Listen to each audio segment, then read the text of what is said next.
নিজেকে পরিষ্কার পরিচ্ছন্ন রাখতে প্রতিদিন কত কি না করে যাচ্ছেন, জীবাণুমুক্ত থাকতে ব্যবহার করছেন একের পর এক প্রসাধনী, অথচ শরীরের এমন এক জায়গা আছে যেটা ঠিকই লুকিয়ে রাখে কোটি কোটি জীবাণু। অবাক করা বিষয় হলো এই ছোট্ট অংশটাই হতে পারে শরীরের সবচেয়ে নোংরা জায়গা। ভাবছেন কোনটা?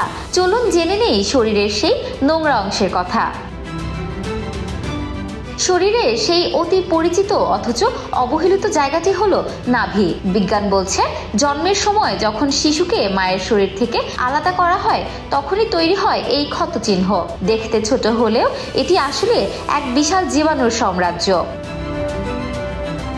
এক গবেষণায় দেখা গেছে নাভিতে প্রায় 2368 প্রজাতির ব্যাকটেরিয়া থাকতে পারে। এর মধ্যে 1458 প্রজাতি বিজ্ঞানীদের কাছেও একদম নতুন। শুধু তাই নয়, ত্বক বিশেষজ্ঞরা বলছেন নাভি যেন ব্যাকটেরিয়ার জন্য এক আদর্শ জায়গা।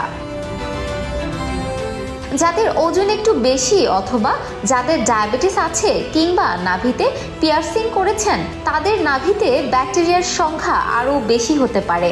যদিও এমনটা হওয়ার পিছনে কারণ রয়েছে।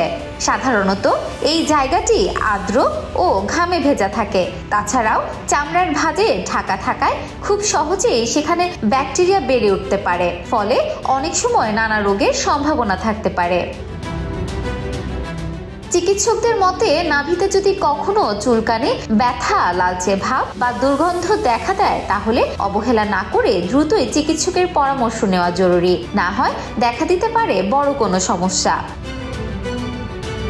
শরীরের অন্যান্য অংশের যত্ন নিলেও নাভির ক্ষেত্রে তা অনেকটাই উল্টো। নাভির যত্নে অবহেলা করায় সবচেয়ে বেশি জীবাণু সেখানেই বাসা বাঁধতে পারে। তাই শরীর পরিষ্কার রাখার পাশাপাশি নিয়মিত নাভির যত্ন নেওয়াও জরুরি।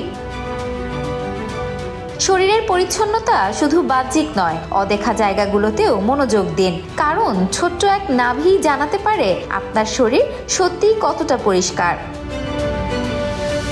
Desk report, campus time.